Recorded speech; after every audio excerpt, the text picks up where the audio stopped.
पार्थाय प्रतिबोधितां भगवता नारायणेन स्वयं व्यासेन ग्रथितां पुराणमुनिना मध्ये महाभारतम् अद्वैतामृतवर्षिणीं भगवतीम् अष्टादशाध्यायिनीम् अम्ब त्वामनुसन्दधामि भगवद्गीते भवद्वेषिणीम् प्रपन्नपारिजाताय स्तोत्रवेत्रैकपाणये ज्ञानमुद्राय कृष्णाय गीतामृतदुहे नमः। सद्गुरु प्रपन्नपारिजाताय स्तोत्रवेत्रैकपाणये ज्ञानमुद्राय कृष्णाय गीतामृतदुहे नमः। सद्गुरुं सच्चिदानन्दं केवलं करुणाकरं ज्ञानयोगेश्वरं वन्दे ज्ञानदेवं पुनः पुनः। आपला आता 5वा अध्याय अगदी शेवटाला आलाय. गेल्या वेळी आपण 25व्या श्लोकातल्या 140व्या ओवीपर्यंत आलेलो आहोत.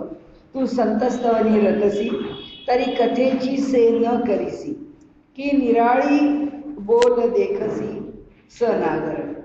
बरोबर आहे ना? हां, तुला एकदा संतांचं स्तवन करायला लागलं की निवृत्तीनाथ म्हणतात तुला कशाचं भान राहत नाही ज्ञानदेवा, तरी कथेची से न करीसी, तुला कथेची आठवणच राहत नाही. की निराळी बोल देखसी सनागर. विषय खूप चांगला मांडलायस खूप चांगला, निरूपण खूप चांगलं आहे, पण अरे विषय सोडून निरूपण करतोयस. तर तू आता थांबव. देखसी सनागर परी तो रसातिशयो मुकुळी. म्हणाले तो तुझा जो विषय विस्तार आहे तो थोडा आवरता घे, मग ग्रंथार्थ दीपू उजळी. आणि आपला चालला आहे या गीता ग्रंथाचा जो आपण अर्थ करतो आहोत किंवा तो निरूपण करतो आहेस, तेच निरूपण तू पुढे सुरू कर. करी साधू हृदय राऊळी मंगळ उखा. म्हणजे ह्या गीता धर्मा ग्रंथाच्या संदर्भामध्ये जे संत श्रोते जन ऐकायला बसलेले आहेत त्यांच्या हृदयामध्ये उत्तम असं मंगल असं प्रभात तू निर्माण कर. म्हणजे तुझ्या ज्ञानाची आता त्या ग्रंथाच्या अनुरोधाने प्रभा फाकू दे. म्हणजे त्या ग्रंथाच्या संदर्भातच तू आता बोल. आता तू इतर काही बोलू नकोस.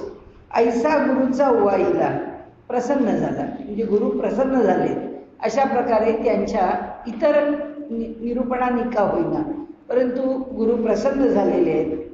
निवृत्तीदासासी पातला. आता निवृत्तीदास त्यांना म्हणतायत मग तो म्हणे कृष्ण बोलिला त्याची ऐका. आता असा ज्ञानदेवांना आदेश निवृत्तीनाथांचा प्राप्त झाला आहे. तो आदेश ऐकल्यानंतर आणि सद्गुरूंच्या प्रसन्नतेमधून संतोष पावलेल्या ज्ञानदेवांनी आता आपलं वक्तव्य म्हणजे आपल्याकडून ते सांगतायत. म्हणे कृष्ण बोलिला त्याची ऐका. पण ज्ञानदेव म्हणतात की बरोबर आहे, मी आता इतर बोलत होतो, आता तसं काही बोलत नाही. आता जे भगवान श्रीकृष्ण बोलले आहेत तेच आपल्यासमोर बोलतो, ते ऐका. अर्जुना अनंत सुखाचा डोही एक सरा तळूची घेतला जिही मग स्थिरावून तेही तेची झाले. आता म्हणाले अर्जुना तुला सांगतो या सर्व संत सत्पुरुषांची लक्षणं आदी गोष्टी मी तुला सांगत राहिलो. आता तुला थेट सांगतो. म्हणाले अनंत सुखाचा डोही, तो विलक्षण सुख देणारा अशा सुखाच्या त्या डोहामध्ये एक सरा तळूची घेतला जी, जे एकदम त्यांनी त्याचा तळ गाठलाय, तळाशीच ते जाऊन बसलेले आहेत. मग स्थिरावून तेही तेची झाले. आणि नुसते खाली जाऊन वर आले नाहीत, तर तिथेच स्थिर होऊन राहिलेले आणि त्यांनी तो तळ गाठला आहे तेची जागले. 3-4 गोष्टी एका ओळीत सांगितल्या आणि ते आत्मस्वरूपच होऊन गेले, त्याच्याशी एकरूपच झाले. म्हणजे म्हणतात कसं अर्जुना, तो अनंत सुखाचा डोह जो आहे तो त्यांनी आपल्या साधनेनी प्राप्त केला आहे. त्या परमेश्वराशी ते जे एकरूप झालेत ते कसे झालेत, एका क्षणात एकदम एकसारा तळूची घेतला ती. एका क्षणात त्यांनी त्या परमात्मा तत्वाचा भेद घेऊन त्याच्या थेट अंतरंगामध्ये, त्याच्या थेट खोल त्या ठिकाणी तळाशी, म्हणजे आता भगवंतापासून वेगळं राहण्यासारखं कोणतंच साधनेमध्ये किंवा इच्छा आकांक्षेमध्ये कोणतं स्वरूप त्यांच्या ठिकाणी उरलं नाही. आणि पुढे म्हणतात तेची जाहले. आता तिथे त्या डोहात उडी मारली, त्या डोहाचा तळ गाठला, त्या डोहातच राहिले, हे सगळं झालं. पण शेवटी ते म्हणाले आता हे सगळं बोलण्याच्या गोष्टी झाल्या, आता तो आणि ते वेगळे राहिलेच नाही. अथवा आत्मप्रकाशे चोखे जो आपण पेची विश्व देखे, तो देहेची परब्रह्म सुख मानू येईल. किंवा म्हणाले तुम्हाला सांगतो की आत्मप्रकाश, चोख आत्मप्रकाश म्हणजे अत्यंत शुद्ध अशा आत्मप्रकाशामध्ये जो आपण पेची विश्व देखे, जो आपणच विश्व आहोत ही धारणा करून या जगाकडे पाहतो, तो देहेची परब्रह्म सुख मानू येईल. असं जर आहे तर या देहाच्या ठिकाणी वेगळं सुख त्याला मानायचं आहे. आवश्यकताच नाही, देहामध्ये तो परब्रह्माचंच सुख भोगतोय. त्यामुळे या जगात हा विश्व होऊन राहिलेला या जगातून कशाची अपेक्षा करणार नाही. जे साचो कारे परम ना ते अक्षर निस्सीम, जिये गावीचे निष्काम अधिकारी. आता परमात्म्याचं वर्णन केलंय, तो कसा आहे आपल्याला सांगतो की तो सत्य स्वरूप आहे, जो ते साचो कारे परम म्हणजे अत्यंत श्रेष्ठ आहे. त्याच्यापेक्षा श्रेष्ठ आता आणखीन कुणी नाही. असा हा साचो कारे परम म्हणजे सर्वश्रेष्ठ. ना ते अक्षर निस्सीम, म्हणाले त्याच्यापेक्षा कोणी श्रेष्ठ नाही म्हणून तो ना आला. ते अक्षर ते कसं आहे, अविनाशी आहे, ते क्षर पावणारं नाही, अव्यय आहे, खर्ची पडणारं नाही. निस्सीम ज्याला मर्यादा नाही, जे सर्व सीमा ओलांडून विस्तारलेलं आहे. जिये गावीचे निष्काम अधिकारी, तो ज्या गावचा आहे म्हणजे ह्या सर्व लक्षणांनी युक्त असलेला तो परमात्मा आहे. त्या परमात्म्याच्या ठिकाणी जाऊन राहण्याचा अधिकार कोणाला आहे, जे निष्काम आहे. अशा निष्काम भक्तांना त्यांच्या ठिकाणी जाऊन राहण्याचा अधिकार आहे. जे महर्षी वाटले विरक्ता भागा फिटले, ते निसंशय पिकले निरंतर. म्हणाले जे महर्षी वाटले, त्या महर्षींच्या करता, श्रेष्ठ अशा ऋषींच्या करता ज्यांनी ते वाटलं म्हणजे दिलंय, त्यांचा त्यांना काढून ठेवलंय. त्यानंतर विरक्ता भागा फिटले, म्हणजे जे विरक्त पुरुष आहेत त्यांच्याही ते वाट्याला आलेलं आहे. जे निसंशय पिकले निरंतर, जे संशय रहित आहे अशांना ते फलद्रूप झालेलं आहे. म्हणजे ते परमात्म तत्व फलद्रूप होण्याला कारण काय किंवा कसं ते फलद्रूप होतं ते त्यांनी सांगितलं आहे की पहिल्यापासून सांगितलं आहे. तो परमात्मा अक्षर आहे, अविनाशी आहे, श्रेष्ठतम आहे, निस्सीम आहे. हे सर्व त्याचं वर्णन करून ते म्हणतात की जो निष्काम भावाने त्याचं स्मरण करतो, जो संशयरहित असतो, अशा त्या विरक्त पुरुषाच्या ते परमात्म सुख वाट्याला येतं. किंवा जे महर्षी आहेत, जे संबंध आपल्या जीवनामध्ये परमात्म तत्व प्राप्त करण्याकरताच झटत राहिले, साधना करत राहिले, उपासना करत राहिले, त्यांच्या ते वाट्याला येतं. आता काय 5वा अध्याय खरं मुळात लहान आहे, 180 तर ओव्या आहेत, पण आपला पुष्कळ काही ना काही कारणाने सुट्ट्या आणि याच्यामुळे लांबत गेला. आता ह्या अध्यायाचा सुद्धा शेवट आलेला आहे. त्यामुळे आता जेव्हा ते सांगतायत तेव्हा म्हणतायत मी तुला थोडक्यात, तू प्रश्न विचारलायस म्हणून लक्षणांसहित त्याचं मी तुला उत्तर देतो. कामक्रोध वियुक्तानां यतीनां यतचेतसां अभितो ब्रह्मनिर्वाण वर्तते विदितात्मनां. म्हणजे कामक्रोध वियुक्तानां, ज्यांनी कामक्रोधावरती पूर्ण नियंत्रण मिळवलं, जे सुटलेलं आहे. यतीनां यतचेतसां, यतचेतसां चेतस अंतःकरण, ज्यांनी अंतःकरणाचं यत त्याचं नियंत्रण केलेलं आहे, ज्यांनी आपल्या चित्ताचं नियंत्रण केलेलं आहे, असे जे यती आहेत. आणखीन कसे आहेत? विदितात्मनाम, आत्मतत्वाला ज्यांनी जाणलं आहे, असे जे पुरुष आहेत. ब्रह्मनिर्वाणम म्हणाले ते कसे आहेत? या देहातच ब्रह्माला प्राप्त होतात. अभितो म्हणजे इथेच त्यांना ती प्राप्ती होते, या देहातच ते परमेश्वर स्वरूप होतात. जी ही विषयापासून हिरतली, ज्यांनी आपली इंद्रिय मन बुद्धी ही विषयापासून काढून घेतली, चित्त आपुले आपण जिंकले आणि आपल्या स्वबळावरती म्हणजे त्यांनी चित्ताला जिंकून घेतलं आहे. साधनाच अशी योग साधना आहे, म्हणून त्यांनी म्हटलंय की आपुले आपण जिंकतील. म्हणजे काय? की स्वतःच्या बळावर आहे, भगवंता कृपा कर आणि मला हे जिंकून दे असं योगी म्हणत नाही. योग्याचा नेहमीच त्याचा अभ्यास कसा आहे? योगाभ्यास म्हणजे ध्यान योगाचा, अष्टांग योगाचा अभ्यास करणारा जो आहे तो काय म्हणतो किंवा तो कसा व्यवहार करतो? तर अष्टांग योगाचा अभ्यासक म्हणतो, मी माझा ह्या साधनांच्या सहित लढत राहील. मला तुझी कृपा फक्त कुठे पाहिजे? की सर्वात शेवटी.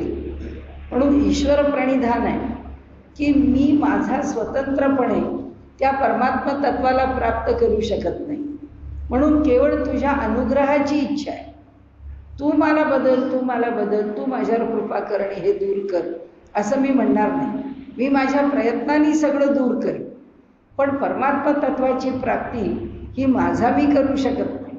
आपण आत्तापर्यंत कायम एक वचन लक्षात ठेवलंय आणि ते कायम लक्षात ठेवावं. पण यमे वैश वृणुते तेन लभ्या तस्यैष आत्मा विवृणुते तनुस्वाम. हे एक वचन असं आहे की जे सगळ्यांचं उत्तर देणार आहे की परमात्मा तत्व त्यालाच वश होतं किंवा त्यालाच दिसतं किंवा त्याच्याच ठिकाणी कृपावंत होतं ज्याला ते वर्तं, म्हणजे वृणुते म्हणजे ज्याला ते स्वीकारतं. आणि मग त्याच्यापुढे विवृणुते तनुस्वाम, त्याच्यापुढे ते आपली तनु प्रकट करतं, त्याला ते आपली तनु दाखवतं. म्हणजे ही त्याची इच्छा आहे. आणि म्हणून योगी ईश्वराची प्रार्थना केव्हा करतो? जेव्हा त्याला माहिती आहे मी माझ्याकडनं तयार आहे, मी देवा तुझ्यावर साकडं घातलेलं नाही आहे, मला शहाणा कर, मला साधन मार्गावर यशस्वी कर, मी तुला काहीही मागत नाही, माझी मागण्याची इच्छा पण नाही, फक्त तू एकच कर की शेवटी तो प्रसाद, ती कृपा ही तुझीच व्हावी लागते. ती कृपा फक्त कर, मी योग्य आहे की नाही हे बघू, योग्य पात्र बघून तू कृपा कर. मी अयोग्य आहे आणि मला माझ्यावर कृपा कर असं मी म्हणणार नाही किंवा म्हणत नाही. म्हणून त्यांनी इथे जे म्हटलंय तसं, जी ही विषयापासून हिरतले, ज्यांनी विषयांच्या पासून आपलं चित्त हरण करून घेतलंय, पूर्णपणे आपल्या नियंत्रणात ठेवलंय. म्हणून यतमान म्हटलेलं आहे योग्याला, यती म्हटलंय योग्याला. आणि इथे यतचेतसाम म्हटलंय श्लोकामध्ये की ज्यांनी आपल्या चित्ताला नियंत्रणामध्ये ठेवलंय. चित्त आपुले आपण जिंकले, ज्यांनी आपलं चित्त आपल्या अधिकारावर किंवा आपल्या बळावर किंवा आपल्या उपासनेवर जिंकलं आहे. ते निश्चित जेथ सुतले, ते ज्या ठिकाणी सुतले, सुतल म्हणजे आपल्याला माहिती आहे खोल सांगताना अगदी तो काय कुठे आपण म्हणतो ना, काय रसातळाला गेला. रसातळाला गेला म्हणजे काय? रसातळ या पाताळाच्या रांगेत आहे ना, तलातल रसातल, म्हणजे आपलं म्हणणं असं की गेला फार खोल खोल त्या गर्तेत जाऊन पडला. तसं माऊलींनी इथे काय म्हटलंय, ते निश्चित जेथ सुतले, सुतल म्हणजे ह्या पाताळाच्या मार्गावरती अतल सुतल वितल तलातल हे जे सगळे त्यातल्या सुतल, ज्या सुतलामध्ये साक्षात बळीचं राज्य आहे, बळी खाली गेलेला आहे आणि त्याचं राज्य आहे. तर त्या सुतल भूमीमध्ये जणू काही ह्याचं चित्त गेलं म्हणजे काय, या चित्ताला आता वर यायचा प्रश्नच येत नाही. म्हणून ते म्हणतात ते निश्चित जेथ सुतले, अत्यंत खोल असा तळ, चेतीची ना, ते पुन्हा अशा खोल जागेत जाऊन विश्राम घेत आहेत की आता पुढे पुन्हा चैतन्य म्हणजे जागं होणं, चेतीची ना, ते आता जागेच होत नाही. तिथे जाऊन एकदा निवांत झोपलेले आहेत, तिथे जाऊन निवांत राहिलेले आहेत. ते परब्रह्म निर्वाण जे आत्मविधांचे कारण तेची ते पुरुष जाण पंडुकुमरा. आता तो जो परब्रह्माचं स्वरूप इथे सांगितलं आहे की निर्वाण म्हणजे मोक्ष. मोक्ष प्राप्त झाल्यानंतर जिथे जाऊन मनुष्य पोचतो किंवा त्याची जी अपेक्षा केली आहे, आणि बुद्धांनी किंवा बौद्ध परंपरेने या मोक्षाकरता असणारे अनेक पर्यायी शब्द आहेत, त्यातला हा निर्वाण शब्द वापरला. आणि त्या निर्वाण शब्दामध्ये इथे हा निर्वाण शब्द मोक्ष प्राप्त करण्याची इच्छा असणारा ते परब्रह्म, श्रेष्ठ असं परब्रह्म म्हणजे ब्रह्माचं स्वरूप, जे आत्मविधांचे कारण, कारण म्हणजे साध्य हेतू, ज्यांना आत्मज्ञान करून घ्यायचं आहे त्यांना आवश्यक वाटणारं असं किंवा त्यांचं परम आराध्य असं आत्मतत्व, इथे ते म्हणतात तेची ते पुरुष जाण. आता हे जे पुरुष आहेत असे वरती वर्णन केलेले की आत्मतत्वाला जाणणारे, इंद्रियांना नियंत्रणात ठेवणारे, अंतःकरण ज्यांनी नियंत्रणात ठेवलंय असे आत्मज्ञान झालेले, म्हणाले आता ते आत्मज्ञान झालेले असे कोणी राहत नाही, ते स्वतःच आत्मरूप होत. ते आणि आत्मस्वरूप ह्यात भेदच राहत नाही, दोन्ही एकच आहे. तेची ते पुरुष जाण पंडुकुमरा. ते ऐसे कैसे निजाळले जे देहीची ब्रह्मत्व आले. म्हणाले हे असे कसे झाले, म्हणजे हा अधिकार त्यांना कसा प्राप्त झाला. अहो म्हणाले ते देहातच ब्रह्मस्वरूपाला प्राप्त झाले. हेही पुससी तरी भले संक्षेपे सांगू. म्हणाले मला मी ओळखलंय, आता तुझ्या मनात काय काय शंका येतात. तुझ्या मनात आता एकच शंका, हे सगळं सांगून झाल्यावर सुद्धा शेवटी, की अहो देहात असतानाच ते ब्रह्मभावाला कसे प्राप्त झाले, अशी तुझ्या मनात जी शंका निर्माण झाली ती मला कळली. ते ऐसे कैसेनी झाले जे देहीची ब्रह्मत्व आले, हेही पुससी तरी भले. कृष्ण म्हणतो की हे सुद्धा जरी तुम्हाला विचारलंस, मला माहिती आहे तू विचारशीलच, तर म्हणाले भले ठीक आहे, संक्षेपे सांगू, मी तुला अगदी थोडक्यात सांगतो की ते असे कसे होतात किंवा त्यांचा हा अधिकार कसा निर्माण होतो. स्पर्शान कृत्वा बहिर्बाह्यांश्च चक्षुश्चैवांतरे भ्रुवो, बरोबर आहे ना वाचते, भ्रुवो प्राणापानौ समौ कृत्वा नासाभ्यंतर चारिणौ स्पर्शान कृत्वा बहिर्बाह्यांश्चक्षु. आता जे चक्षु बाह्याकारी आहे म्हणजे स्पर्शान कृत्वा, कुठले स्पर्श म्हणजे बाह्य विषय, स्पर्शान कृत्वा बाह्य विषयांना दूर केले. आणखीन काय केलंय, बहिर्बाह्यांश चक्षु शैवांतरे भ्रुवोः, म्हणजे जे चक्षु किंवा जी दृष्टी बहिर्गामी आहे, म्हणून बहिर्बाह्यांश, जी बाहेर जाणारी चक्षु, जे चक्षु बहिर्गामी आहेत त्यांना काय केलं, अवांतरे भ्रुवोः. आता हे शैव आंतरे भ्रुवोः, त्यांनाच आता आत वळवलंय. मी चुकून अवांतर शब्द उच्चारला, अवांतर नाही, शैव अंतरे भ्रुवोः, ते अंतरंगात आत वळवले. म्हणजे काय केलाय, प्रत्याहार केलाय. म्हणजे जी दृष्टी बहिर्मुख होती ती दृष्टी अंतर्मुख केली आहे. आता कुठे केली आहे, अंतरे भ्रुवोः. ही भ्रुवोः दोन, एक भुवई नाही, दोन भुवयांच्या प्राणापानौ समौ कृत्वा नासाभ्यंतर चारिणौ. आता प्राण आणि अपान या दोघांना साम्यावस्थेला आणलंय. कुठं, ते कसे आहेत, प्राणांचं वर्णन केलंय.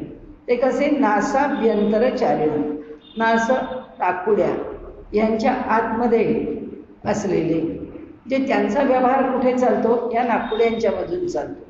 तर ते प्राण आणि अपान या दोघांना काय केलंय, समान केलंय. म्हणजे श्वास घेणं आणि श्वास सोडणं या ज्या कृती आहेत त्या कृती थांबवल्या आहेत थोडक्यात, आणि त्या दोन्ही कृती सारख्या केल्या आहेत. दोन भुवयांच्या मध्ये आता इथे अंतरे भ्रुवोः, दोन भुवयांच्या मध्ये दृष्टी एकाग्र केली आहे. जी बाह्य दृष्टी आहे ती आधी अंतर्मुख केली आहे, कारण आपल्याला ती प्रत्याहाराने आत येते म्हणायला आपल्याला काही अडचण नाही आहे. त्यामुळे ती जी बाह्य दृष्टी आहे ती आतमध्ये वळवली आहे. ह्या दोन भुवयांच्या मध्ये त्यांनी आपल्या दृष्टीला उपराट आतमध्ये ठेवलंय. बाहेर जाणं नाही, आता त्या दृष्टीला या स्थानावरती आणून ठेवलंय. तरी वैराग्याचे आधारे जीही विषय दवडून बाहेरे शरीरी एकंदरे केले मन. आणि वैराग्याच्या आधाराने काय केलं, जीही विषय दवडून बाहेरे, सगळे विषय बाहेर ठेवले, त्या विषयांकडे आता दृष्टी ठेवली नाही. शरीरी एकंदरे केले मन, शरीराच्या आतमध्ये प्रत्याहार करून मन जे आहे ते अंतर्मुख करून ठेवलं. सहजे तीही संधी भेटी, म्हणाले जेथ भ्रूपल्लवा पडे गाठी. आता सहजे, अगदी सहज भावाने, स्वाभाविकपणे प्राणापानाचा विचार करताना तीही संधी भेटी. हे तिघी कोण एकत्र येतात, इडा, पिंगला आणि सुषुम्नी. या तिघांची सहज गाठ पडते. कुठे पडते, इथे पडते म्हणतात, भ्रूमध्याच्या ठिकाणी. जेथ भ्रूपल्लवा पडे गाठी, त्या भ्रूपल्लवांच्या मध्ये, त्या दोघांच्या मध्ये इथे गाठी पडते, म्हणजे भेट होते. तेथ पाठमोरी दिठी, जेव्हा ही स्थिती येते त्यावेळी तिची दृष्टी आहे ती कुठे ठेवली जाते, भ्रूमध्यात ठेवत नाही, ती त्याच्या मागे पलीकडे, म्हणून पाठीमोरी दिठी, ती पाठीमागे टाकली जाते. पारुखोनिया, योग्य ते बघून कोणत्या दिशेने ती दृष्टी ठेवायला पाहिजे हे लक्षात घेऊन ती ठेवली जाते. सांडुनी दक्षिण वाम, उजवा आणि डावं, पिंगला आणि इडा, या दोघांनाही काय केलं, सांडुनी दक्षिण वाम प्राण अपान सम, प्राण आणि अपानांना सम केलं, साम्यावस्थेमध्ये आणलं. चित्तेसी व्योमगामीये करीती, आणि जे चित्त आहे त्या चित्ताला कुठे नेऊन ठेवतात, व्योम म्हणजे आकाश, व्योमगामी तिकडे जाणार. आता आलेत कुठे, इथे, याच्यावर आकाश कोणतं, मूर्धनी आकाश, मस्तकातलं आकाश. आता या सगळ्यांना, या चित्ताला, आता विषय कसा मांडला पहिल्यांदा, की सुरुवात पहिल्या श्लोकापासूनच केली. कामक्रोधानं जिंकून घेतलं आहे, त्याचबरोबर अंतःकरण आहे ते ताब्यात ठेवलं आहे, आत्मज्ञान झालेलं आहे, आणि इथेच लौकिकामध्येच, देहामध्येच त्यांना ज्ञानाचा अधिकार प्राप्त झाला आहे. आता आपण एवढंच म्हणू, आत्मज्ञानाने ते होऊन राहिले असं ह्या श्लोकात काही म्हटलेलं नाही. आता पुढे बाह्य विषय सुटले आहेत आणि जी बाहेरची दृष्टी आहे ती पण आता काही जगाकडे पाहत नाही आहे. आता यांचे विषय जे आहेत ते अंतर्मुख झालेले आहेत. अंतर्मुख झाल्यामुळे प्रत्याहार पूर्णपणे साधलेला आहे. धारणा, ध्यान या सगळ्याला ओलांडून ते आता कुठे गेले, किंवा ते ज्याचा अभ्यास करतायत तो अभ्यास कुठला आहे, तर प्राणापान करतो, काय अभ्यासाची गरज नाही, ते आता तयार आहे त्याच्यामध्ये. प्राण आणि अपान म्हणजे पिंगला आणि इडा, या दोघांच्या मध्ये त्या दोघांची ही स्थिती स्थिर आहे. मग आता कोण ही स्थिती स्थिर करतो, अर्थात कुंभक. कुंभक केल्यामुळे प्राण अपान गतिमान नाही आहेत, ते स्थिर आहे. म्हणून प्राण आणि अपान सम झाले. आता हे जे चित्त आहे, जे विचार करणार आहे, वृत्ती आहे, तरंग आहे, ते चित्त आता कुठे प्रवास करतं, व्योमगामी आहे करीती. आता त्या चित्ताला गतिमान करतात. त्याला गतिमान करून त्या चित्ताला कुठे नेतात, आकाशामध्ये. देहातलं जे मस्तकातलं आकाश आहे त्याला व्योमगामी, जे व्योम म्हणजे आकाश, आकाशगामी आहे करीती. यतेंद्रिय मनोबुद्धीर मुनिर्मोक्ष परायण विगतेच्छा भयक्रोधो यस सदा मुक्त एव सहा. आता तुझ्या प्रश्नाचं उत्तर या श्लोकात देतो. म्हणाले की याच देहामध्ये तो मुक्त कसा राहतो, हे सगळं करतो, हे आम्हाला सांगितलं. आता पुढे म्हटलं यतेंद्रिय, ज्यांनी नियंत्रणात ठेवली आहेत, इंद्रिय, मन, बुद्धी, हे सगळे नियंत्रणात आहेत. पुढे मोक्षपरायण, आणि त्याचा हेतू दुसरा कोणताच नाही. इंद्रिय मनबुद्धीला नियंत्रणात ठेवण्यामागचा हेतू बाकी काही नाही. असं का म्हटलं, कारण योगमार्गामध्ये ज्याला सिद्धी मिळवायची आहे तो पण हे सगळं करतो. आणि त्याच्यातून तो सिद्धीचं फल प्राप्त करतो. त्याला जी सिद्धी पाहिजे असेल त्याकरता तो हे सगळं नियंत्रण करत राहतो आणि त्याचा हेतू सिद्धी प्राप्त करणं असा असतो. म्हणून इथे काय लिहिलं भगवंतानी, ते म्हणतात मुनीही, हा मुनी आहे, यांनी पूर्णपणे इंद्रिय मनबुद्धीचं नियंत्रण केलेलं आहे. आणि मुनी का आहे, कारण मोक्षपरायण, याला मोक्षाचीच इच्छा आहे, त्यापेक्षा त्याला कोणतीच इच्छा नाही. त्याला मध्ये जरी सिद्धी प्राप्त झाल्या तरी सुद्धा तो सिद्धींची अपेक्षा करणार नाही. आणि म्हणून हा जो विगतेच्छा भय क्रोध, ज्याच्या ठिकाणाहून इच्छा, भय आणि क्रोध सोडून गेलेले यहा, असा जो आहे सदा मुक्त एव सहा. हा कसा आहे म्हणाले, असा जो आहे तो नेहमीच मुक्त आहे, तो शरीरात मुक्त आहे. त्याला आणखीन काही इकडे तिकडे मुक्तीसाठी वेगळं धावण्याची आवश्यकता नाही आहे. तेथ जैसी रथ्योदके सकळे, लगेच दृष्टांतांनी आता हा विषय समजून सांगताय. घेऊन गंगा समुद्री मिळे, मग एकैक वेगळे निवडू नये. म्हणाले हे बघा, रथ्योदके सकळे, रस्त्यावरून वाहणारं पाऊस पडल्यानंतरचं, कधी काही टाकी फुटली, नळ फुटले की जसं पाणी वाहत राहतं, तसं सगळंच पाणी काही शुद्ध असतं असं नाही, सगळंच काही पावसाचं जल असतं असं नाही. कधी गटाराचं, कधी नाल्याचं, कधी घाण, स्वच्छ अस्वच्छ असं सगळं पाणी जेव्हा रस्त्यावरून वाहत जातं त्यावेळी घेऊन गंगा समुद्री मिळे, त्या सगळ्या पाण्याचा स्वीकार गंगा करते. सगळे ओहोळ शेवटी गंगेला येऊन मिळतात आणि या सगळ्यांच्या सहित गंगा समुद्री मिळे, ती समुद्रात जाऊन एकरूप होते. मग एकैक वेगळे निवडू नये.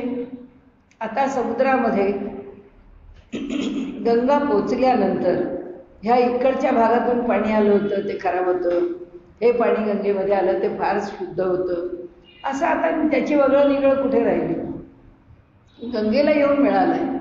त्यामुळे कसं होतं की ते पवित्र झालं, ते गंगाजलच झालं, त्याची कोणी निवड करत नाही. तैसी वासनांतराची विवंचना, तसंच अंतरंगातल्या ज्या वासना आहेत, विवंचना म्हणजे निवडणे, विवंचून पाहे समर्थांचा आवडता शब्द, ही सारखी त्याचं विवरण करावं, त्याचं ॲनालिसिस करावं, त्याचा विवेक करावा, त्याचा चालना करावा, हे सगळे त्यांच्या आवडीचे शब्द आहेत. आणि म्हणून त्यांनी इथे म्हणले विवंचना म्हणजे निवड. आता त्यात मग पैसे पारुखे अर्जुना, म्हणाले मग काय होतं, सगळं थांबतंच, निवड करणंच थांबतं. की भगवंता हे विचार माझ्या मनात राहोत, हे विचार न राहोत.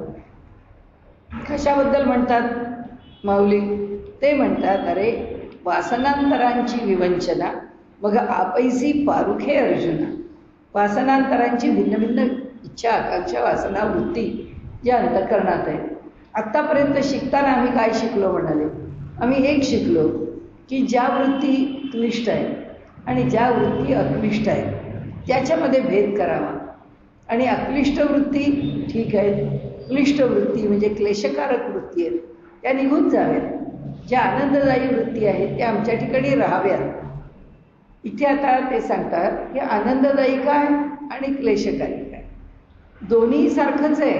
आता वृत्तीच नको आहे तर कशाला क्लेशदायी आणि अक्लेशकारी, दोन्ही वृत्ती निघून जाते. आणि मग काय होईल, मग आपैसी पारुखे, आपोआपच सगळं थांबणार आहे, यातलं काहीच राहणार नाही. म्हणून जे अज्ञान आहे ते 15व्या अध्यायात त्यांनी सांगितले, आपण पुढे बघूच तेव्हा. 15व्या अध्यायात ते जसं म्हणतात तसं की म्हणाले अरे अविद्या दूर व्हावी असं सांगायला, त्याच्या अविद्येच्या विरोधात असणारी विद्या आहे, तिच्याबरोबर विरुद्ध पक्षात आहे. ती विद्या तरी काय, पुन्हा काहीतरी आहेच ना, ती सुद्धा काहीतरी वृत्ती देते, काहीतरी परिणाम देते, काहीतरी इच्छा, आकांक्षा, अपेक्षा देते. तीही त्रासदायकच आहे किंवा तीही बंधनकारकच आहे. मग म्हणाले जर अविद्या सोडायला लागते, क्रम आहे फक्त म्हणाले, अविद्या सोडून विद्या आणि विद्या आणि अविद्या सोडून निखळ ज्ञान. ते निखळ ज्ञान म्हणजे परमात्मा आहे. या विद्या अविद्येमध्ये परमात्म्याचं स्वरूप बघता येत नाही. तसं इथे त्यांनी सांगितलं मग आपैसी पारुखे अर्जुन. आता ते क्लिष्ट काय ना क्लिष्ट काय, योगाने सांगितलेल्या कोणत्याच वृत्तींना आता स्थान नाही. तर त्याचा विचारच करायचा नाही. आणि मग म्हणाले, जे वेळी गगनी लयो मना पवने कीजे. आता हे केव्हा घडतं ते पुढच्या अर्ध्या ओळीत सांगितलं, की ज्यावेळी गगनामध्ये म्हणजे मस्तकामध्ये मनाचा लय पवने कीजे म्हणजे प्राणापान समेकृत्वा त्या दोघांना सारखं करून ठेवल्यानंतर आणि ती स्थिती साधल्यानंतर काय होतं म्हणाले, त्या ठिकाणी मनुष्य, इथे त्यांनी वर्णन केलं आहे तसं बघा, ते वेळी गगनी लयो मना पवने कीजे. त्यावेळी मनाचा लय हा वायूनी करायचा आहे. वायू हा प्राणायाम याने करायचा आहे. जे तर हे संसार चित्र उमटे. आताची स्थिती काय आहे ती सांगता येतं, की तो त्या मूर्धनी आकाशात गेलेला आहे, म्हणजे तो त्या अंतिम स्थितीला जाऊन पोचलेला आहे. त्याच्या अंतःकरणामध्ये कोणत्याच वृत्ती नाहीत. त्याचबरोबर त्यांनी सांगितलं की हा मनोलय करण्याकरता साधन काय आहे, तर प्राणापानांचं संतुलन आहे. त्या प्राणापानांच्या संतुलनामध्ये हा जो देह आहे हा केवल कुंभकात येतो. कारण प्राणही नाही ना अपानही नाही, मग कोण उरलं, फक्त कुंभक. मग तो केवल कुंभक कसा, घटाच्या आत तरी नाही तर घटाच्या बाहेर. श्वास सोडून देऊन कुंभक केला तर तो बाह्य कुंभक झाला. श्वास आत घेऊन कुंभक केला तर तो आंतरकुंभक झाला. कोणता का असेल, आंतरकुंभक असो की बाह्य कुंभक असो, कुंभकामध्ये देह आहे. त्यावेळी प्राण आणि अपान हे साम्यावस्थेला आलेले. तेव्हा देहाची स्थिती काय आहे ते म्हणतात साक्षात परमेश्वर स्वरूप आहे, तो त्यापेक्षा वेगळा नाही. हे त्यांना जे व्यवहारतः सांगायचं आहे ते त्यांनी शब्दात सांगितलं. म्हणून ते सांगतात, आता मनाची बाजू, शरीराची बाजू सांगून झाली की शरीर कसा ब्रह्मरूपाला आला. आता मन जे तर हे संसार चित्र उमटे, या संबंध प्रपंचाचा धांडोळा घेणारं कोण आहे, मन आहे.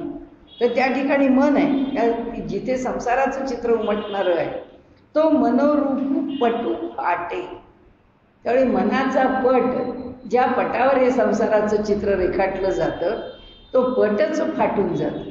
म्हणजे मनच अमन होतं, मन मन राहत नाही. जैसे सरोवर आटे मग प्रतिभा नाही. दुसरा लगेच दृष्टांत दिला, जसं सरोवरातलं पाणी आटलं तर आत्तापर्यंत आम्ही जे आपलं प्रतिबिंब पाहत होतो ते कुठे पाहणार आहे, ते पाहायला काहीच राहणार नाही आहे. तैसे मन पण मुदल जाई. तसंच ज्याचं मन पण मुद्दलातच संपलं आहे, म्हणजे मुळातच संपलेलं आहे. मग अहमभावाधिक के आहे. मग हे बाकीचे भाव कसे राहतील, अहमभावादी के आहे. म्हणून शरीरेची ब्रह्म होय. म्हणून शरीराने तो ब्रह्म होतो. का होतो त्याची कारणं सांगितली. एक तर त्याचं मन राहिलं नाही. देह ज्या प्राणाच्या गतीवर चालतो ती प्राणापानाची गती स्थिर झालेली आहे. आणि देहामध्ये ते इतकं स्थिरावलं आहे की त्याचा देह म्हणजे केवळ घट आहे. कुंभक म्हणजे घट आहे, केवळ घट झालेला आहे. असा केवळ घट रूपाला आला की तो साक्षात परमात्म रूपालाच प्राप्त झालेला आहे. भोग संपला. आता शेवटचा श्लोकावर आलो आपण. भोक्तारम यज्ञ तपसाम सर्व लोक महेश्वरम सुहृदम सर्वभूतानां ज्ञात्वा माम शांती इच्छति. आता म्हणाले हा परमात्मा कसा आहे त्याचं वर्णन केलं आहे. म्हणाले हा परमात्मा भोक्तारम हा उपभोग घेणारा आहे. कुणाचा, यज्ञ आणि तप यांचा. आम्ही तपी राहिलो, आमच्या तपाचा आनंद परमात्म्याला आहे. आम्ही यज्ञ केले तर त्या यज्ञाचा हविर्भाग तो घेऊन जातो आणि त्या हविर्भागाने तो संतुष्ट होतो. म्हणून तो कसा आहे, भोक्तार आहे, उपभोगणारा आहे. भोक्तारम यज्ञ तपसाम सर्व लोक महेश्वरम. सर्व लोकांच्या ठिकाणी श्रेष्ठ असा ईश्वर आहे. म्हणजे कसा, कोणताही लोक असला तरी, तो स्वर्ग असो, पाताळ असो, अन्य असो, कोणत्याही लोकावरती आधिपत्य कोणाचं आहे, ह्या आत्मतत्वाचं आहे. ह्या आत्मतत्वाशिवाय अन्य अधिपत्य कोणाचं संभवत नाही. सुहृदम, तो सर्वांचा निष्काम मित्र आहे. कुठल्याही अपेक्षेशिवाय त्याची मैत्री आहे. सर्व भूतानां ज्ञात्वा मां शांती पृच्छति. ह्या सर्वांच्या ठिकाणी मीच आहे. सर्व भूतानां, सर्व भूतमात्रांच्या मध्ये मीच भरून राहिलो आहे. हे ज्यांना कळतं किंवा हे लोक यांच्या अंतःकरणात मनोमन हा विषय जाणून असतात, ते म्हणाले, जो मला ह्या सर्व प्रकारांनी ह्या लक्षणांनी जाणतो तो मलाच येऊन मिळतो. मला येऊन मिळतो त्याचं लक्षण काय सांगितलं? शांती पृच्छती, त्याला शांततेची प्राप्ती होते. कारण शांती या शब्दामध्ये सगळं अंतर्भूत आहे. त्याचं भगवंताला जाऊन मिळणं यात म्हणाले पूर्णपणाने अंतर्भूत होतं. आम्ही मागाहन सांगितले, आम्ही आपल्याला मागे सांगितलं, काय सांगितलं? जे देहीची ब्रह्मत्व पाविले, म्हणजे देहामध्येच ब्रह्मत्वाला प्राप्त झाले. तुझी शंका काय होती अर्जुना? की जर मोक्ष मिळायचा असेल किंवा जर ईश्वर स्वरूपाला प्राप्त व्हायचं असेल तर देह सोडावा लागेल ना. देह सोडला म्हणजेच ते स्वरूप प्राप्त होईल, नाहीतर ते स्वरूप कसं प्राप्त होईल? पण म्हणाले नाही, तसं तू समजू नकोस. तो देहातच त्याला प्राप्त करतो. का प्राप्त करतो? कारण हा जो देह आहे प्राकृतिक, त्या प्रकृतीवरती तो पूर्ण नियंत्रण प्रस्थापित करतो. त्याचा देह म्हणजे प्रकृती आहे, अंतःकरण प्रकृती आहे. त्या अंतःकरणावरती पूर्ण नियंत्रण प्रस्थापित करतो. आणि हा जो देह आहे, हा देहामध्ये असणारी सगळ्या संस्था आहेत. पचन संस्था आहे, मज्जा संस्था आहे, फुफ्फुसासारखी श्वसन संस्था आहे, आमचं अन्न पचन करणारी पाचन संस्था आहे, अशा अनेक संस्था आहेत. पण या सर्व ज्या संस्था आहेत, ह्या सर्व संस्थांवरती आमचं फारसं नियंत्रण नाही. हृदयावर आमचं नियंत्रण नाही, आमच्या फुफ्फुसांवर आमचं नियंत्रण नाही. कारण फुफ्फुसांनी कसं चालावं ते ठरवते, हृदय कसं चालायचं ते ठरवेल. माणसाची मज्जा संस्था आहे, तिच्यावर आमचं नियंत्रण नाही, कारण मज्जा संस्था तिच्या पद्धतीप्रमाणे चालेल. पचन संस्था, आता आम्ही जर म्हटलं आवडीचे पदार्थ खाल्ले तर आता पोटात पचू नये, ते पोटातच 2 दिवस राहू दे असं म्हटलं तर ते राहणार आहेत का? नाही. काम सुरू आहे. एकदा वस्तू पोटात पडली की तिचं जी प्रक्रिया व्हायची आहे ती प्रक्रिया सुरू होते. आवडीची प्रक्रिया म्हणजे आवडीची वस्तू म्हणून प्रक्रिया थांबत नाही, किंवा नावडीची वस्तू पटकन पचन करून टाक असं म्हणून ती लवकर पचून पुढे निघून जात नाही. म्हणाले त्याच्यावर आमचं नियंत्रण नाही. मग हा योग म्हणजे कोण आहे? हा असा कोण अधिकारी पुरुष आहे की जो देहामध्येच ब्रह्मभावाला प्राप्त झाला? त्यांनी जे नियंत्रणात ठेवणं शक्य आहे ते तर त्यांनी नियंत्रणात ठेवलंच आहे. म्हणून ते कामक्रोध त्यांनी म्हटलं प्रती, की ज्याच्यावरती त्यांनी नियंत्रण ठेवलं आहे, अंतःकरण, त्याच्यावर त्यांनी नियंत्रण ठेवलं आहे. आपल्या देहामध्ये जे व्यापार करण्याकरता दिलेले हात आहेत, पाय, आता हात किती गरागरा फिरवायचा, मागे पुढे, आम्हाला आहे ना, आम्हाला पण काही स्वातंत्र्य दिलं आहे. कोणती वस्तू घेण्याकरता मागे मागून पाहण्याकरता, मागे वळून पाहण्याकरता, अशा अनेक प्रकारांनी ज्या सुविधा दिल्या आहेत त्या सगळ्यांवरती तर त्याचं नियंत्रणच आहे. म्हणजे पाय काय करणार हो, गुडघे दुखत आहे, मान अहो स्पॉन्डिलोसिस आहे, हलू देत नाही, बसा मांडी घालून, नाही हो कंबर, तिला काय करणार, सर्वायकल स्पॉन्डिलोसिस म्हणजे काही मांडी घालता येत नाही. हे सगळं काय आहे? नियंत्रण नाही. कुणावर? ज्याच्यावर नियंत्रण ठेवणं शक्य आहे त्याच्यावर पण आमचं नियंत्रण नाही. म्हणजे जे हात, पाय, डोळे, कान, मुख हे सगळं आमच्या खरं देवानी काही स्वातंत्र्याने स्वाधीन केलं. ते म्हणतात योगी कोण? या सगळ्या स्वाधीन असणाऱ्या गोष्टी तर स्वाधीन आहेतच, पण ज्या स्वाधीन नाहीत, हृदय आम्ही काही स्वाधीन नाही, मज्जा संस्था त्याच्यात आमच्या काही ती स्वाधीन नाही, आमची पचन संस्था आमच्या काही स्वाधीन नाही, त्याच्यावर पण नियंत्रण आहे. म्हणून तर प्रयोग करतात ना योगी. आपण पूर्वी एकदा घेतलं होतं की दिल्लीच्या IMA तो प्रयोग त्यांनी यशस्वी करून दाखवला. एका योग्याला त्यांनी बोलावलं, पण त्या योग्याने सांगितलं माझा अधिकार एवढा आहे की मी 7 दिवसपर्यंत माझं श्वसन रोखून ठेवू शकतो आणि मी जसा आहे तसा, म्हणजे आत्ता बसताना माझी नखं केवढी आहेत, कशी आहेत, माझे केस केवढे आहेत, कारण प्रत्येक क्षणाक्षणाला वाढत असतं. प्रत्येकाचा मेटाबॉलिझम आहेच, चयापचय आहेच. तर त्या चयापचयाच्या पलीकडे जाऊन मी आहे त्या स्थितीमध्ये 7 दिवस राहील. पण 7 दिवस संपायची वेळ मला नाही याद करणार. तर आता 7 दिवस संपणार आहेत, हे तुम्ही मला बाहेरून एक अलार्म द्या माझ्या शरीराला, एक त्याला खूण, त्याला काहीतरी जागृती द्या, म्हणजे मग मी पुन्हा सामान्य होईल. त्यांनी काय केलं, जमिनीत खड्डा खणला. खड्डा खणून त्यांना सांगितलं मला त्या खड्ड्यात पुरून टाका, बंद करून टाका. 7 दिवस बंद स्थितीमध्ये तो खड्ड्यात आहे आणि त्याचे ऑब्झर्वेशन्स घेण्याकरता पुष्कळ काही इन्स्ट्रुमेंट्सची त्याच्यापासून शरीराच्यापासून वायर्स काढून जोडले आहे आणि ते सगळे ऑब्झर्वेशन्स घेत आहे की आत काय आहे, त्याचा हार्ट ठीक आहे ना, आत काय आहे, तो श्वसन करू शकतोय ना, की बिना श्वसनच, कारण तो श्वसन करणारच नाही आहे, कारण त्या मातीत त्याला पुरूनच टाकला आहे. काय स्थिती आहे त्याची ती वर्णन केली आहे इथे. आणि प्राणापान समेकृत्वा हे दोन्ही साम्यावस्थेला आणलं आहे. आणि तो बसलाय कसा 7 दिवस, एक कुंभक करून बसला, एक साधा घट झालाय. आता त्याच्यामध्ये हालचाल संभवत नाही. त्या देहाला काळाच्या अनुरूप पुढे जाणं नाही, इथं राहणं नाही, काहीच नाही.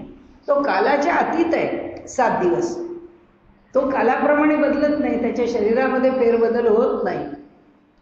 भगवंताच्या ठिकाणी गेल्यावर काय होतं हेच आहे, काहीच राहत नाही शिल्लक. म्हणजे भगवत भावाला गेल्यानंतर वृत्तीच शिल्लक राहत नाही. जेव्हा ती वृत्ती शिल्लक राहत नाही तेव्हा ज्ञान आणि अज्ञान याच्या पलीकडे जाऊन ती वृत्ती म्हणायचंच नाही, ती स्थिती ही फक्त ईश्वर परब्रह्म स्वरूपच होते.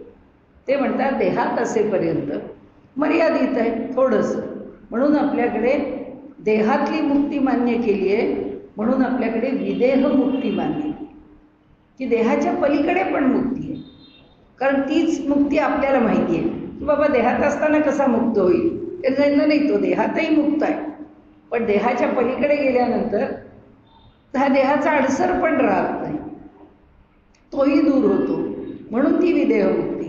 तर आत्ता इथे आपल्याला त्यांनी काय समजावलंय, आपल्याला त्यांनी एक गोष्ट सांगितली की ह्यांनी देहामध्येच आम्ही मागाहन सांगितलंय.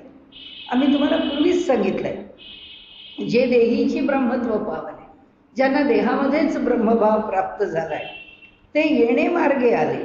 कोणता मार्ग? अष्टांग योगाचा. ते या मार्गाने आले म्हणून या मार्गाने आल्यामुळे त्यांनी देहातच मुक्कण का, म्हणून आपण एवढं बोललो की देहामध्ये जेव्हा आपल्याला ऐच्छिक क्रिया आणि अनैच्छिक क्रिया या दोन्हीवरती जेव्हा माणसाला नियंत्रण मिळवता येतं तेव्हा तो योगी होतो. भक्त हे करत नाही. भक्त काही देहावर नियंत्रण मिळवत नाही, भक्त काही सृष्टीवर नियंत्रण मिळवत नाही.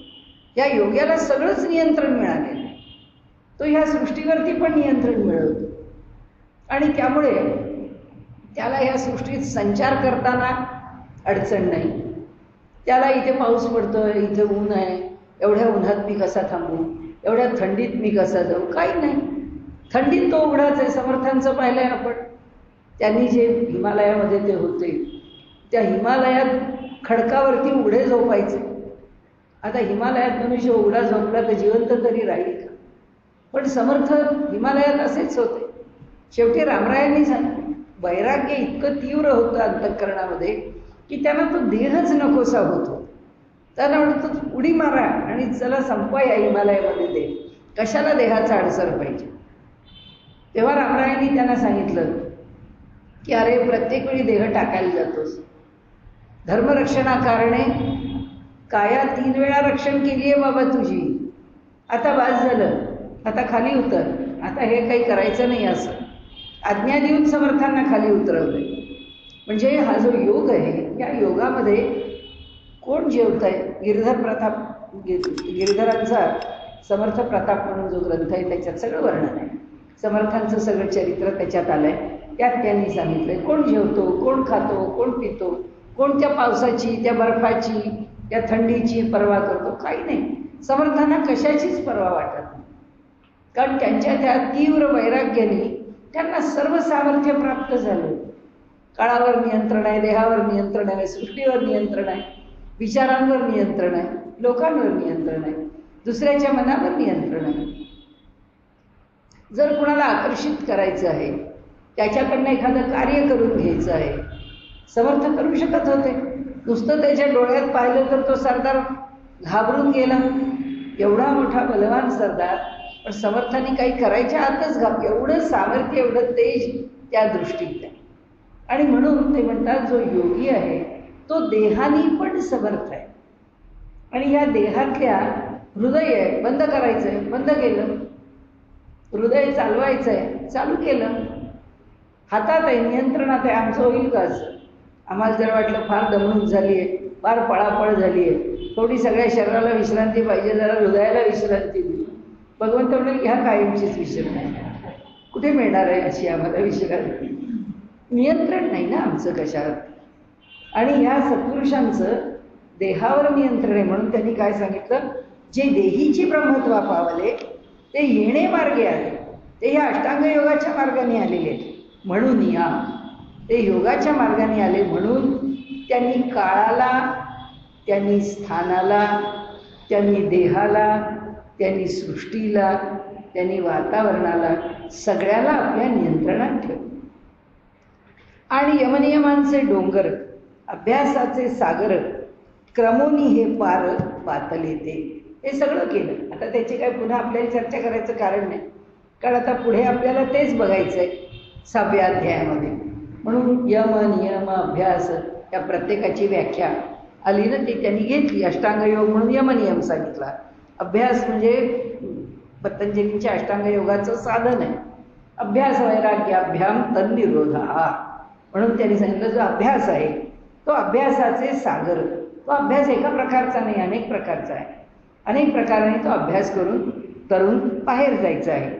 क्रमोनी हे पार पातले ते, आणि या सगळ्यांना त्यांनी क्रमलं आहे, त्या सगळ्यांना ते ओलांडून गेले आहेत. तीही आपण पे करून निर्लेप, त्याला त्यांनी काय केलं, आपल्या त्या सगळ्यांच्या साह्याने आपल्याला शुद्ध केलं. प्रपंचाचे घेतले माप, हे जग याची काय किंमत आहे, घेतले माप, त्याला योग्य ठिकाणी ठेवलं.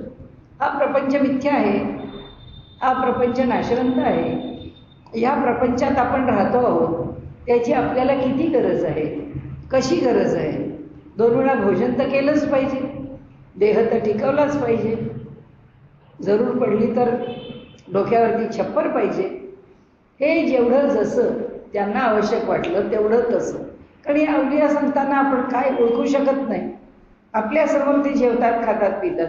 माणिक प्रभूंचं चरित्र पाहिलं, दत्त संप्रदाय, कधी त्यांना जेवताना कुणी पाहतच नसे, कुठेही फिरत असत, दिवस रात्र उत्सवात लोकांच्या बरोबर असत. कुणीतरी फार आग्रह केला, हे काय महाराज आपण जेवला नाहीत, आपण खा, आमच्यासमोर बसा, आमच्या बरोबर. आणि त्या झोळीतून एक लसणीची चटणी एवढीशी भाकरी काढायची. आता खातो म्हणाले, तुझ्याच संपलं. त्यांना कशाची आवश्यकता आहे असं नाही. पण ह्या जगात वावरताना जे काही दिसलं पाहिजे, जे काही प्रकट झालं पाहिजे, जे काही असलं पाहिजे असं त्यांना वाटतं. म्हणून ते काय करतात, प्रपंचाचे घेतले माप. आपण अनेक वेळा ती कथा सांगितली की शिवाजी महाराजांना, समर्थांना भेटायला शिवाजी महाराज डोंगरदऱ्यांमध्ये गेले आणि तिथे 11:30-12 होत आले. ते म्हणाले ना, रघुरायाचा नैवेद्य होईल, तुम्ही इथे आलात, तुम्हाला कुठे जायचं आहे मोहिमेवर, तुम्ही जरूर जा, पण खा प्या, सैन्याला खाऊ. तुम्हाला इथल्या एवढ्या अशा निर्जन भागामध्ये एका डोंगराच्या खाली तुम्ही बसलेले आणि इथे कुठे तुम्ही आम्हाला जेवण देणार. ते म्हणाले तू काळजी करू नकोस, जनावरांना कल्याण स्वामींना सांगितलं, जा म्हणाले, ही एक गवताची पेंडी घेऊन जा आणि त्या सगळ्यांना घोड्यांना चारा दे. त्या एका पेंडीवर सगळ्या घोड्यांचा चारा झाला. त्या 200 हरभऱ्यांच्यावरती भिजलेल्या सगळ्या घोड्यांचा खुराक झाला. ते सगळे छान खाऊन पिऊन मस्त समाधानी झालेले घोडे मोकळे इकडे तिकडे फिरत होते. झाले 12:30 वाजले, वेळ चुकणार नाही समर्थांची रघुरायाच्या नैवेद्याची. त्यांनी सांगितलं कल्याण स्वामींना की सगळ्यांना जेवायची तयारी करा. समजेना शिवाजी महाराजांना, तेव्हा इथं स्वयंपाक नाही, पाणी नाही, काय अन्न नाही, काही नाही, कुठं जेवणार, काय देणार. ते आहेत कल्याण स्वामी. शिळेला हात लावला डोंगराच्या, ती शिळा हाताने बाजूला केली आणि ती शिळा बाजूला केल्यानंतर आत सगळं तयार होतं, पानं मांडून जेवायला बसा. बस हे काय आहे, संपूर्ण सृष्टीवरचं नियंत्रण आहे, गरज आहे म्हणून केलं. मग ते काय रोज समर्थांना स्वयंपाक करायचं गरज नाही आहे. चला घ्या, नुसतं या म्हटलं की अन्न येईल, अशी कधी सिद्धी कुणी वापरत नाही. परंतु ते जे त्यांचं सामर्थ्य आहे, त्यांनी सांगितलं प्रपंचाचे घेतले माप. प्रपंचाला मोजलंय, ह्या संसाराला, या जगाला मोजलंय की ह्याला आता थक्क करायचं आहे. या शिवाजीच्या मनामध्ये जर संभ्रम असेल तर त्याची बुद्धी स्थिर करण्याकरता काय करायला हवं आहे. मोठं आश्चर्य वाटलं. आणि मग ते पुन्हा तुकाराम, कथा खूप मोठी आहे, तुकाराम महाराजांकडे गेले. तुकाराम महाराजांनी वेगळा चमत्कार दाखवला. तेव्हा त्यांना कळलं हे सत्पुरुष हे सामान्य प्रकरण नाही. समर्थ असो की तुकाराम महाराज असो की मोरया गोसावी असो, चिंचवडचा प्रसंग येतो, चिंचवडच्या देवांच्या ठिकाणचा. तर असो, आपल्याला सांगायचा हेतू एकच की तीही आपण पे करून निर्लेप, प्रपंचाचे घेतले माप. त्यांनी ह्या जगाला बरोबर जोखलाय, कसं पाहिजे, काय पाहिजे, जगाशी कोणता व्यवहार केव्हा कुठे करायला पाहिजे. मग साचाचे रूप होऊन ठेवले आणि मग केवळ त्या सत्य अशा परमेश्वराचं स्वरूप होऊन ते राहिलेले आहे. ऐसा योगयुक्तीचा उद्देश. असा म्हणाले योगाचा हेतू काय, उद्देश काय, हाच आहे की जेथ बोलिला ऋषिकेश, जिथे भगवंतानी तो उद्देश आपला सांगितला आहे, तेथ अर्जुन सुदंशू म्हणून चमत्कारला. त्याच्या लक्षात आलं की यांनी ही सगळी लक्षणं का सांगितली. सुदंशू मर्मज्ञ, जाणणार आहे, जाणकार आहे. त्यांनी ते जाणलं अर्जुनानी आणि तो म्हणाला आश्चर्य आहे भगवंतात, मला ते देखील या कृष्णे जाणीतले. त्याची ती मनस्थिती कृष्णाने ओळखली, पाहिली. मग हसवनी पार्था ते म्हणितले. मग ते अर्जुनाला म्हणाले ते काही पा चित्त उवाईले ये बोली तुझे. काय रे, मी एवढी सगळी लक्षणं सांगितली आणि त्यांचा महिमा सांगितला, तुझं अंतःकरण मोठं प्रसन्न झालेलं दिसतंय, तू आनंदित झालेला दिसतोयस. तो अर्जुन म्हणे देवो परचित्त लक्षणांचा राहू. म्हणाले अर्जुन देवाला म्हणतात, अरे देवा, तू तर दुसऱ्याच्या अंतःकरणाला जाणणारा असा मनकवडा आहेस, दुसऱ्याच्या मनातलं ओळखणारा आहेस. भला जाणीतला मी भाऊ मानसू माझा. आणि म्हणाले म्हणूनच तू माझा चित्तातला जो भाव आहे तो बरोबर जाणलास. मला काय वाटलं, मी आज एक काही विवरुनी पुसावे, ते आधीच कळले देवे, तरी बोलिले ते सांगावे विवळ करुनी. माझा अनुभव एकच आहे, माझ्या मनात काही विषय यावा आणि तुला शंका म्हणून मी विचारावं, त्याच्या आतच तू ओळखतोस आणि तूच तुझ्याकडून मला या शंकेचं निरसन करून देतोस. मी आज हे काही विवरुनी पुसावे, ते आधीच कळले देवे, ते तुला आधीच कळलेलं आहे. तू समजून घेऊनच आधीची कळले देवे, तू समजून घेऊनच मला तरी बोलेची तेची सांगावे. तू मला जे पाहिजे आहे तेच तुझ्या बोलण्यातून पुन्हा सांगतोस.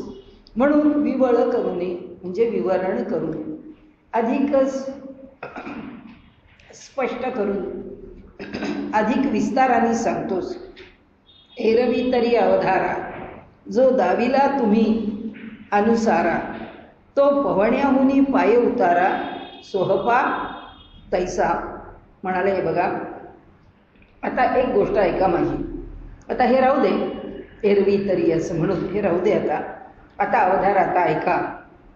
जो दाविला तुम्ही अनुसारा, तुम्ही जे अनुसरायला म्हणजे तुम्ही जो मार्ग दाखवलात तो पवण्याहुनी पाय उतारा. म्हणाले पोहून जायची गरज नाही आहे, सरळ पायांनी चालत जाण्यासारखा मार्ग आहे. सोहपा तैसा, पोहण्यापेक्षा चालणं जसं सोपं आहे तसं या मार्गावरती चालणं, तुम्ही सांगता आहात तो मार्ग मला सोपा वाटतोय. तैसा सांख्याहुनी प्रांजळा, ज्ञानमार्गापेक्षा हा मार्ग मोठा सोपा आहे, तरी आम्हा सारिखा अभोळा, आमच्यासारख्या दुर्बळ लोकांना तुम्ही सांगता आहात हा मार्ग मला बरा वाटतो.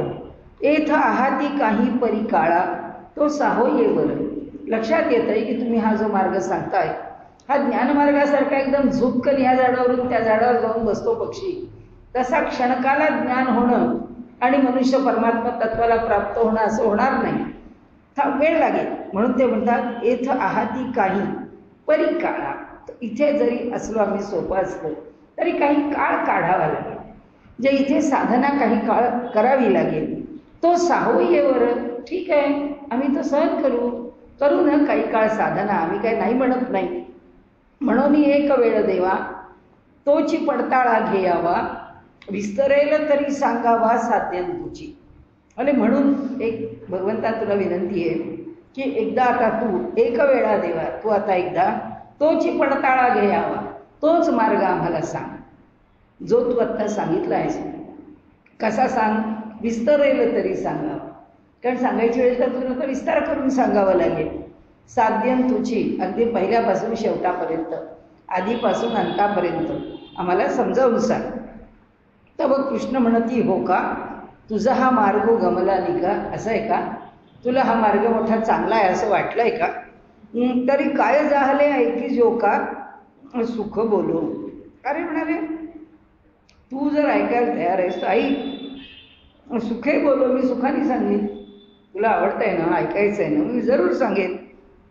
अर्जुना तू परिससी परिसोनी अनुष्ठीसी, तरी आम्हासीची वाणी काय अशी सांगावयाची. अरे तू इतका चांगला आहेस, आधी तो फार चांगला ऐकतोस, उत्तम श्रवण करणारा श्रोता आहेस. दुसरा परिसोनी अनुष्ठीसी, त्याचं ऐकल्यानंतर तू तुझ्या आचरणात आणण्याचा तंतोतंत प्रयत्न करतोस. त्यानंतर तरी आम्हासी वाणी काही सांगावयाची, मग आता आम्हाला सांगण्यात कमतरता, आम्हाला सांगण्यात आखडायचं काय कारण. तुला अगदी विस्ताराने मनापासून तुला पटेल इतकं समाधान होईल इतकं सांगूच ना, काही आवश्यकता नाही मला थोडक्यात सांगण्याची. आधीचं चित्त मायेचे, आधीच म्हणाले भगवंताचं अंतःकरण माऊलीचं आहे. वरी मिश जाहले पढियंताचे, आता निमित्त मिश, कोणाच्या मिशाने सांगतायत, अर्जुनाच्या. अर्जुन कसा आहे, पढियंता, मोठा प्रेमाचा आहे, त्यांच्या मोठा लोभाचा आहे. आणि म्हणाले आता आधीच म्हणाले अंतःकरण माऊलीचं, त्यात हा अर्जुन आपल्या प्रेमाचा, आता ते अद्भुतपण स्नेहाचे कवण जाणे. आता त्यांचं जे प्रेम आहे आणि ज्या स्नेहाने ते बोलायला लागतील ते आता कोण वर्णन करू शकतं, कोण जाणून घेऊ शकतं. ज्ञानदेव म्हणतात मला तर काही कळणार नाही बाबा की त्या दोघांच्यातल्या प्रेमाचं स्वरूप कसं वर्णन करावं. ते म्हणो कारुण्य रसाची दृष्टी की नवया स्नेहाची सृष्टी, हे असो नेणीजे दृष्टी हरीची वानू. ते म्हणाले काय म्हणावं भगवंताच्या ह्या प्रवृत्तीला, या दृष्टीला. हा कारुण्य रसाचा वर्षाव करणारी दृष्टी आहे असं म्हणावं, कारुण्य रसाची दृष्टी ह्या दृष्टीत आहे असं म्हणावं, की नवया स्नेहाची सृष्टी, की या वचनामुळे किंवा अर्जुनाच्या श्रवणाच्या इच्छेमुळे आता प्रेमाचं एक नवीनच दालन खुलं झालंय भगवंताच्या ठिकाणी, की जे आम्हाला माहीत नाही. आत्तापर्यंत आम्हाला जे वाटत होतं या सख्यत्व भक्तीमध्ये भगवान श्रीकृष्ण आणि अर्जुन यांच्यातला जो सौहार्द आहे त्याचं स्वरूप आम्ही काही जाणत होतो. आता असं वाटतंय की अर्जुनाने असं विचारल्यावर आता काही नवीनच प्रेमाची सृष्टी निर्माण होईल की काय, आता त्यांचं प्रेम फार वेगळ्या प्रकाराने प्रकट होईल की काय अर्जुनाच्या ठिकाणी. हे असो राहू द्या म्हणाले. आता नेणीजे हे आपल्याला कळणं अवघड आहे. दृष्टी हरीची वानू, कशी वानू, भगवंताच्या दृष्टीचं वर्णन मी कसं करू हे आपल्याला कळणं शक्य नाही. नेणीजे मी काही जाणत नाही. ते अमृताची ओतली, ती जी दृष्टी आहे त्या दृष्टीतून केवळ अमृताचा वर्षाव होतो आहे. की प्रेमाची पिऊन मातली, की अर्जुनाच्या विषयीचं जे प्रेम आहे आणि अर्जुनाचं जे त्यांच्यावरचं प्रेम आहे ते प्रेम स्वीकारून किंवा त्या प्रेमाच्या प्रवाहामध्ये डुंबलेले आहेत भगवान श्रीकृष्ण. त्यामुळे ते मत्त झाले आहे. म्हणून त्यांनी शब्दच इथे वापरला आहे की ते म्हणो कारुण्याची वृष्टी की नवया सेहाची सृष्टी हे असो नेणीचे दृष्टी हरीची वाण. आता कशी वर्णन करू म्हणतात आणि वर्णन करतात. ते अमृताची ओतई, साक्षात अमृताचा ओती असं मूर्तिमंत ते प्रेम असावं, ती दृष्टी असावी की प्रेमाची पिऊनी माती का अर्जुनाचं पिऊन ती मत्त झाली आहे. आणि म्हणाले म्हणून अर्जुन मोहे गुंतली निघो नेणे. ती जी दृष्टी आहे ती जी अर्जुनावर खेळून राहिली आहे किंवा अर्जुनाच्या करता त्या दृष्टीमध्ये जे विलक्षण प्रेम निर्माण झालंय ती दृष्टी काही अर्जुनापासून दूर होत नाहीये. ती अर्जुनावरच खेळून राहिली आहे. का अर्जुन मोहे गुंतली निघो नेणे. अर्जुनाच्या मोहात पडल्यामुळे अर्जुनाच्या मुखावरून काही ती बाजूला होत नाही. हे बहु जे जे जल्पी जेल. पुष्कळ झालं म्हणाले, हे पुष्कळ बोलतोय मी. ते कथेसी फाकू होईल. कथेच्या वर्णनापासून म्हणाले जरा दूर जाईल. परी ते स्नेहरूपा नयेल बोलवरी. किती जरी मी असा विषयाला विषयांतर करून बोलत राहिलो, फाटा घेऊन बोलत राहिलो तरी काय म्हणाले तो स्नेह सांगता येणार आहे. परी ते स्नेहरूपा नयेल बोलवरी. तरी सुद्धा तो काही शब्दात प्रकट होणार नाही. म्हणून विसुरा काय येणे तो ईश्वरू आकळा वाकवणे. म्हणून म्हणाले काय सांगावं तुम्हाला आश्चर्य की तो ईश्वरू आकळा वाकवणे. तो ईश्वर कोणाला कळणार आहे. जो आपुले मान नेणे आपणची. ज्याला स्वतःच मोजमाप घेता येत नाही, ज्याला स्वतःच आपण कसे आहोत ते कळत नाही, तो ईश्वर आम्हाला कळणार आहे का. त्यालाच माहिती नाही आहे तो कसा केवढा किती विस्तारलेला आहे, तो कसा अनंत आहे. त्याला कळत नाही तर आम्हाला कळेल. त्याचं प्रेमही कळत नाही, त्याचा व्यवहारही कळत नाही, त्याचं असणंही कळत नाही, त्याचं मोजमाप आम्ही घेऊ शकत नाही. म्हणून तरी मागील ध्वनी तू मज गमला सावियाची हित मोहितू. जे बलात्कारे असे म्हणतू परिस बापा. तरी मागील ध्वनी तू. त्याच्या बोलण्यावरून मला असं कळलं आहे की सावियाची मोहितू, त्याचं मन अर्जुनामध्ये गुंतून पडलं आहे. जे बलात्कारे असे म्हणितू परिस बापा.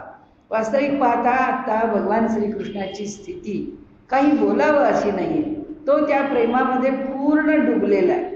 पण तरीही सावियाची मोहितू, तरी कसं आहे जे बलात्कारे असे म्हणून तो बळे त्याच्यातून बाहेर येतोय आणि काय म्हणतोय, अरे परिसू बापा, अरे अर्जुना आई सांगतो मी तुला, अर्जुना जेणे भेदे तुझे का चित्त बोधे तैसे तैसे विनोदे निरूपी जेल. अरे अर्जुना, तुझ्या मनाला जे जे जेणे भेदे, ज्या प्रकारच्या विवरणामधून, ज्या प्रकारच्या निरूपणामधून तुला तुझे का चित्त बोधे, तुझ्या चित्ताला ज्ञान प्राप्त होईल, तैसे तैसे विनोदे निरूपी जेल. तसं तसं मी तुला अत्यंत प्रसन्न मनाने त्याचं निरूपण करून सांगेन. तो काहीसया नामयोग तयाचा कवण उपयोगी.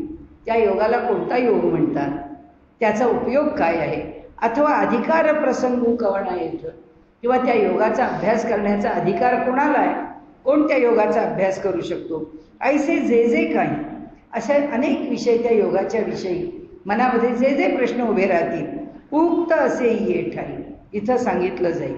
ते अवघेची पाही सांगेना.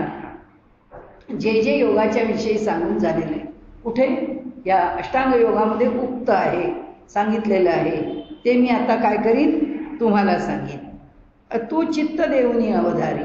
तू चित्त देऊन ऐक. ऐसे म्हणून श्रीहरी बोली जेल ते पुढारी कथा आहे. असं म्हणून तू लक्ष देऊन ऐक. आता तुझ्या मनाप्रमाणे तुला सगळा विषय समजावतोय असं भगवंतानी म्हणून आता ते पुढे बोलणार आहेत. कुठे, पुढच्या अध्याय. तर ते जे बोलणार आहेत ते पुढारी कथा आहे, जे ती कथा पुढच्या अध्यायात आहे. श्रीकृष्ण अर्जुनासी संगू न सांडोनी सांगेल यू.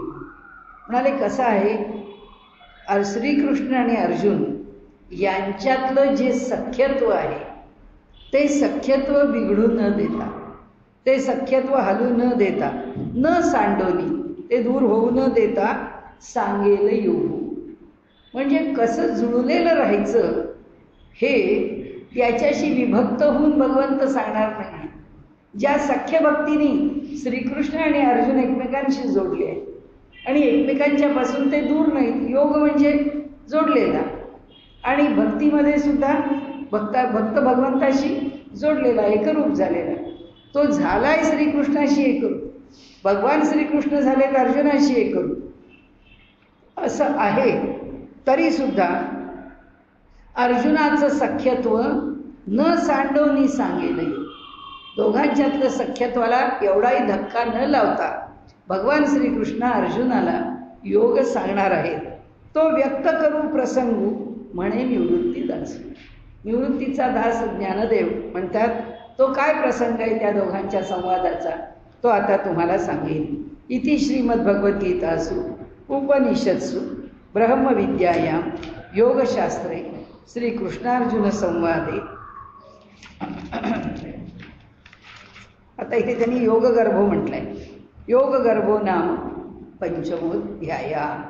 मग राया ते म्हणे संजयो तोचे अभिप्रायो अवधारिजो कृष्ण सांगती जो योग रूप.